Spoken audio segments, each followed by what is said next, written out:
भारतीय साक्ष्य अधिनियम में आज का लेक्चर एलएलबी सेकेंड सेमेस्टर तथा बीएलएलबी 8 सेमेस्टर के बच्चों के लिए, जिसका शीर्षक है भारतीय साक्ष्य अधिनियम में विशेषाधिकृत संसूचनाएं, उसकी विवेचना।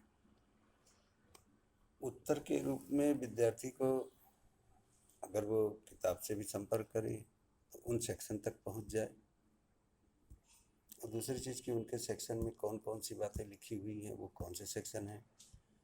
तो निश्चित रूप से याद करने के लिए यही है कि सेक्शन 122, 124, 126, 128, इन 4 सेक्शन की अगर व्याख्या कर दिए और कम से कम समझने के लिए 3, 4, 5 केस ठीक से समझा दिया तो एग्जामिनर को इससे ज़्यादा आपसे अपेक्षा नहीं है, क्योंकि आप अंडर ग्रेजुएट हैं। 122 भारतीय साक्ष्य अधिनियम कहता है कि विवाह की स्थितियों के दौरान अगर कोई व्यक्ति कोई ऐसी संसूचना किसी दूसरे की किसी को सर्कुलेट करता है, विवाहित स्थिति के दौरान की गई संसूचनाएं, कैसी संसूचनाएं हैं? सूचनाओं से अलग है संसूचना। ऐसी संसूचनाओं में अगर किसी के ऊपर आरोप लगाया गया और उन बातों का संदर्भ लिया जाता है कि इन्होंने ऐसी बात कही है जो कन्फेशन के रास्ते से होता हुआ कोर्ट में मानो एडमिसिबल है।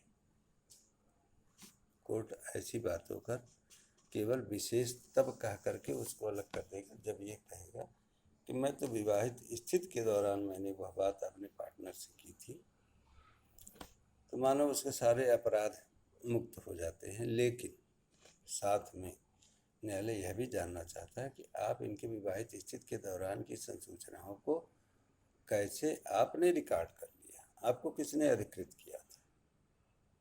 तब इस बिंदु पर वह केस आया तो सीधा आरोप बन के, लेकिन उल्टा वार करेगा। इसलिए ऐसी संसूचनाएं विशेष संसूचनाएं, विशेषाधिकृत संसूचनाएं कही जाती हैं जो नंबर 1 विवाहित स्थिति के दौरान की गई हों। नंबर 2, कुछ ऐसी संसूचनाएं भी हैं जो राज्य के कार्यकलापों के बारे में साक्ष्य मांगती हैं। राज्य कैसे कार्य करता है, राज्य को किन बातों की आवश्यकता है, राज्य किस व्यक्ति से कौन सी पूछताछ कर लेगा, ऐसी भी बातों को अगर कोई व्यक्ति चाहता है कि मुझे सर्कुलेट किया जाए, मुझे बताया जाए, तो राज्य नहीं बताएगा। अगला सेक्शन इसका था। और 124 में है कि शासकीय संसूचनाएं, जिन बातों के बारे में कहीं से भी प्रकाशित हो चुकी है, गजट है, भारत सरकार के हस्ताक्षर हैं, संसद के अधिनियमों द्वारा अधिनियमित है, पास है, तो ऐसी संसूचनाओं को अगर प्रकट किए जाने के लिए किसी को विवश तो नहीं किया जा सकता है, लेकिन यह कहा जाएगा कि लोक हित में इससे हानि होती हो तो ऐसी संसूचनाओं को शासकीय संसूचनाएं कह करके रिजर्व कर दिया जाएगा, नहीं बताया जाएगा। इसमें एक दरोगा और चोर का उदाहरण आता है कि दरोगा ने कैसे चोर से या जो रेलिवेंट डॉक्यूमेंट है कैसे प्राप्त किया, किन माध्यम से उस व्यक्ति तक पहुंचा, इन सारी बातों को नहीं बताया जाएगा।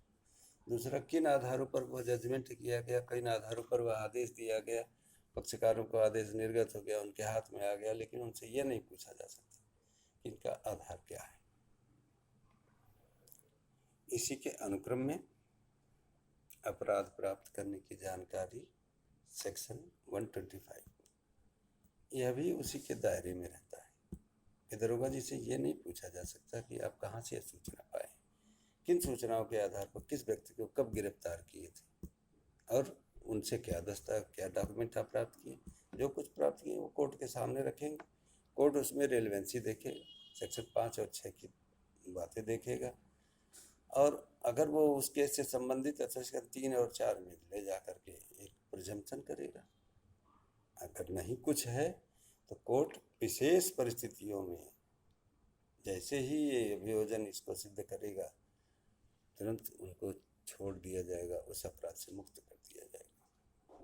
एक वृत्तिक संसूचना है। वृत्तिक किनके संबंध में? प्लीडर, बैरिस्टर, वकील, अटॉर्नी, इन लोगों के द्वारा या इनके अंतर्कक्षी द्वारा किसी बात का सर्कुलेशन इन्हीं दोनों के बीच में है।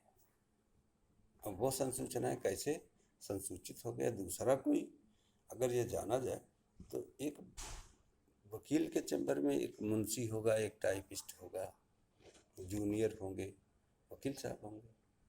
वकील साहब के सपोज करिए कि कल कोर्ट में कोई केस लगी है, अब उस केस में कल वकील साहब अपनी फाइल तैयार करके कल कोर्ट में प्लीड करेंगे। वो जो बिंदु हैं कल प्लीड करने के लिए वकील साहब का अपनी दमदारी से रखने के लिए, वो बिंदु विपक्षी के पास कैसे पहुंच गए? तो ये कौन लोग हैं जो इनसे संबंधित हैं? तो कहता है कि ये 4 ही लोग हैं, प्लीडर, बैरिस्टर, वकील और अटॉर्नी। इन लोगों की बातें दूसरे के पास कैसे पहुंच गई जो कल कोर्ट में उनके पेश करने से पहले ही वो उसका बचाव ले लिए? तब कहा जाता है कि इसको जैसे ही वो साबित करेंगे तो मान लिया जाएगा कि यह वकील साहब के अपने अंतर्कक्षियों के विषय की संसूचनाएं हैं, जिसको किसी प्रयोजन से, किसी नियोजन के अनुक्रम में कक्षीकार द्वारा किसी को दी गई थी। ये मान लिया जाएगा, बचने का रास्ता नहीं है। केवल बचने का रास्ता ये है कि जब टाइपिस्ट को बुला करके वकील साहब को अपना मैटर दे रहे थे तो या तो टाइपिस्ट ने टाइप करते समय दे दिया है, या जो शॉर्ट हैंड राइटर है उसने कुछ ऐसा किया है, या वकील का जूनियर ने ऐसा कुछ किया है, या इलेक्ट्रॉनिक माध्यम से जहाँ से एविडेंस, जहाँ से वो सबूत ले रहे थे, बना रहे थे, वहाँ से सर्कुलेट हुई है। तो जैसे ही इन बातों का उल्लेख करेंगे कि मेरा एक चैम्बर है, उसमें कुछ लोग काम करते हैं, तो वो वही बातें रिजर्व हो जाएंगी, संरक्षित हो जाएंगी। अब अगले कड़ी में लास्ट सेक्शन इसका है कि साक्ष्य देने के लिए स्वयं तैयार होकर के अगर विशेषाधिकृत कोई व्यक्ति आता है तो क्या वह विशेषाधिकृत नहीं हो जाता है?